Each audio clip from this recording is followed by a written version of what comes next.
I have lit the candles, because again we're going into this reverently. Let me just pull up a chair. Back on my traditional squeaky chair, but never mind. Right. Eliphias Levi. Alphonse Louis Constant was his birth name.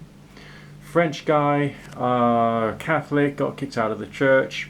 Therefore, I got a sense of identity, identification with him because of that. Alistair Crowley believed he was the reincarnation of Eliphias Levi, which I think is interesting. At least some people say that on the basis of their analysis of Old Crow's writings. Okay? One thing that's important about him, Eliphias Levi, when it comes to our history, is because he connected the tarot with occultism. I don't think he was necessarily the first person to do it, but I feel that this is like a major step forward in popularizing the idea of the tarot being connected to more advanced spirituality, which is essentially, funnily enough, a return to a more ancient tradition of the use of tarot as a means of Christian religious instruction. And possibly cartomancy prior to that could have been used as a form of spiritual instruction through symbolism to people who have a different form of theological point of view. Not necessarily the tarot, because tarot itself is came out like in its first generation in this Christianized form that we see today. Okay? Because the game of tarot, because it was a game a bit like bridge or whist and so on and so forth, started out all over there in China, and then through conquest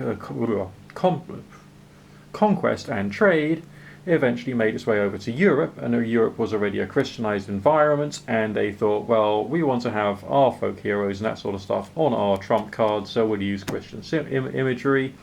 Then the church says, no, don't gamble using church imagery, that's like not good. Then Christianity, not Christianity, tarot became demonized, and it became just something owned by weird people and gypsy fortune tellers and all that kind of stuff.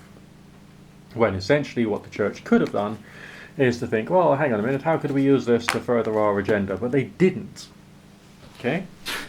What they did was they acted in a manner that was all about the creation of prejudice against the other. So maybe the mainstream church has kept itself alive through animosity against the other, as opposed to necessarily thinking, well, let's just see whether this idea could contribute to what we're doing and for our people.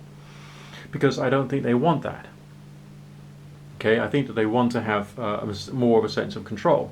I mean, the values of the church these days, and the values of the church or the 12 apostles or whatever it was in the time of JC, is very, very different.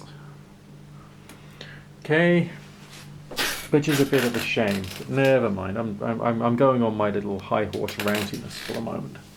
However, as I said, I have my little reverent candles lit for a reason, because I still regard Alphonse Louis Constant, Eliphias Levi, the writer of Transcendental Magic, as being one of the primary founding fathers of the popular, more structured sense of spirituality and occultism, and the shamanic interpretation of spirituality in terms of like consciousness being outside of the physical. Alphonse Louis Constant believed that his magic itself gave him a certain level of omnipotence, namely the ability to act at a distance. That's essentially what he's talking about, as well as, of course, the famous ritual which he documented briefly in this book, and he did a particular summoning and got some very profound experiences with a spiritual consciousness.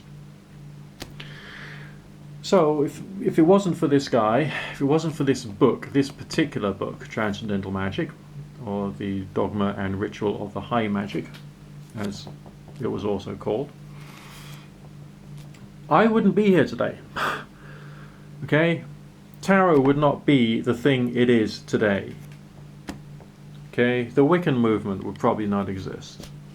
Freemasonry wouldn't necessarily be in the shape and form it is in at the moment. Okay? Lots of things would not be there, despite the fact that Alphonse Louis Constant has said stupid things, like a pregnant woman can meditate on the flaming pentagram and she can change the countenance of the child that's going to be born. This is, of course, a load of rot. It is a factual inaccuracy, but it's something which he believed in sufficiently to write into his book. Whether that was just to take up some space, or whether that was to make people think, oh gosh, this is amazing, I don't know. I don't think anyone does. But there we go. Eliphias Levi connected the structure and the content of the trump cards, the major arcana cards, as we tend to call them in tarot lingo, with the two sections in this book, one of which he says is the grimoire for the cults of high magic, and the other part is the dogma or the theories which surround magic, according to him. So what he was then doing was using the trump cards as a means of spiritual instruction, in a similar manner to the way in which it was created. Okay, tarot came from the Chinese money games way out in China, and then through conquest and trade, it eventually reached Europe, and Europe was already a Christianized country, so they used as it were, the folk media that was present in Europe at the time in order to create the tarot. And the folk media was, of course, Christianity. All right? So all the little pagans out there who say that they're being like incredibly non-Christian through using tarot, that's not true. You're using a Christian spiritual instruction tool, but you're using it in a different way for intuitive understanding. Now, as far as the cards are concerned for this wonderful deck, the Oswald Worth Tarot deck, I like the mages a lot. They're very traditional, very similar to the Tarot of Marseille, and it's essentially a foundational. It's a foundational deck. It's probably the closest that we can get commercially, if you can still find them in print, of some of the original tarots which would have been around. So when I saw this one actually in a bookshop on Portsmouth Pier, of all godforsaken places, many years ago, when I was like knee-high to a grasshopper and knew so little about my own subjects at the time, I thought, I've got to have it, because I'd already read his book, okay, and I thought, yeah man, this is going to be so cool. So this is essentially the deck of cards which should go with the book Transcendental Magic, and Transcendental Magic being the key, as it were, instruction manual for the interpretation of what these cards could hypothetically mean when seen through a particular lens, when seen through the lens of essentially Judeo-Christian magic from his traditions that he created, that he regarded as being appropriate. The court cards are relatively boring, but quite fun. I mean, the entire deck has this kind of like post-medieval, just post-medieval ambience to it. All the imagery appears like it's almost like a woodcut, but not quite. And of course, the gold in the background gives it that extra zoom, which I suppose in the day when this deck was, came out, would have probably been perceived as being absolutely amazing. Like these days we might consider a holographic background or, a pearlescent background as being amazing. But I suppose when the gold background came out, that must have been, desirable, shiny, desirable, as you go. All right, I'll move the devil aside for the moment, just so that you don't perpetually stare at him and think that I'm some kind of like weird Baphomet worshipping Satanist. Okay, so this guy here was a Catholic. He had problems with the church, as many of us do, like yours truly. And so, he moved forward and took his ideas forward. So he's an interesting character, and I think a lot of both his pain and his own personal spirituality is kind of like mixed together in his writings. Where's the image I wanted to show you? I know I should have prepared for this little video in advance, but I didn't, so you're going to have to put up with me being a little bit rough around the edges. There we go. His idea was that all humans are essentially primitive animals, which can be allegorically in the shape of the Baphomet of the Temple as both male and female for obvious reasons. And, we're always, according to him, thinking more about, the divinity of God and what God is really about, and isn't that great? And we're so pathetic by comparison, but we can carry on aspiring to be a bit better, and of course making mistakes in the process. Whether that is theologically accurate, well, you'll have to decide for yourself.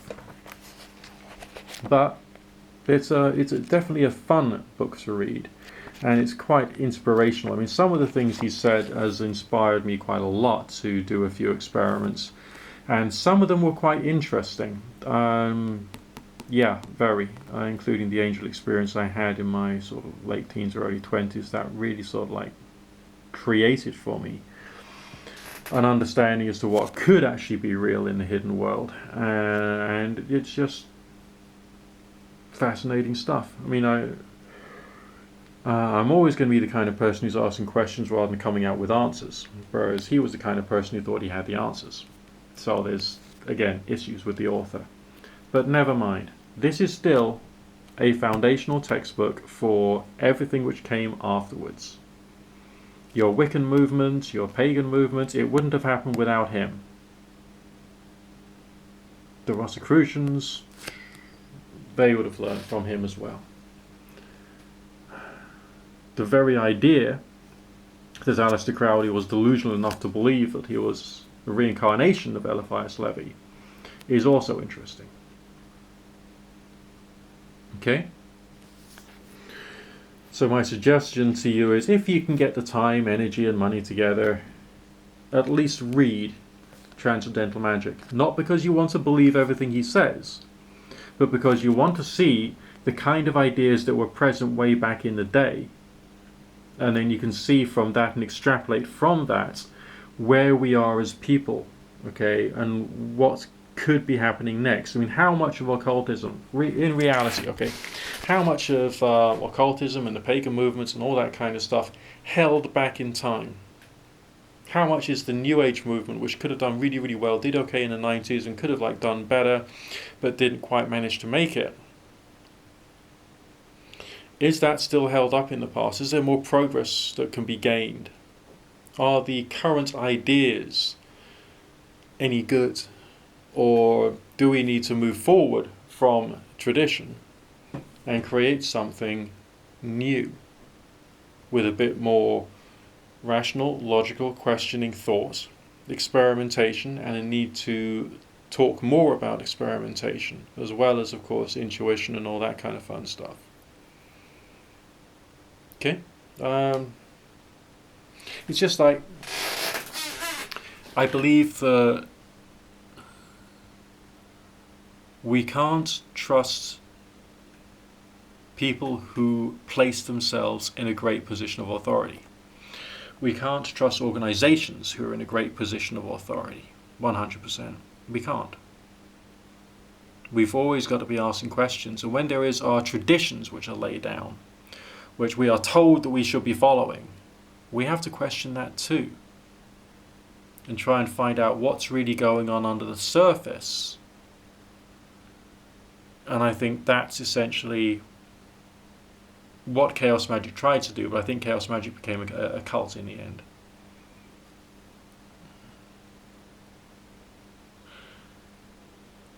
There's more I could say on this subject, but I'm not going to, because I want you to finish my sentences for me, so to speak, in the comment section down below. Don't forget to click the bell, don't forget to subscribe, don't forget to rate. And of course there's the super thanks button as well, if that's something you can afford to do at the moment. No pressure, but it's there. That's all I'm saying. When you look at the subject of tarot, how do you perceive it? When you look at the subject of divination tools, how do you perceive them? And is there a greater depth which you could develop as a result of finding things out more? Speak to you in a bit.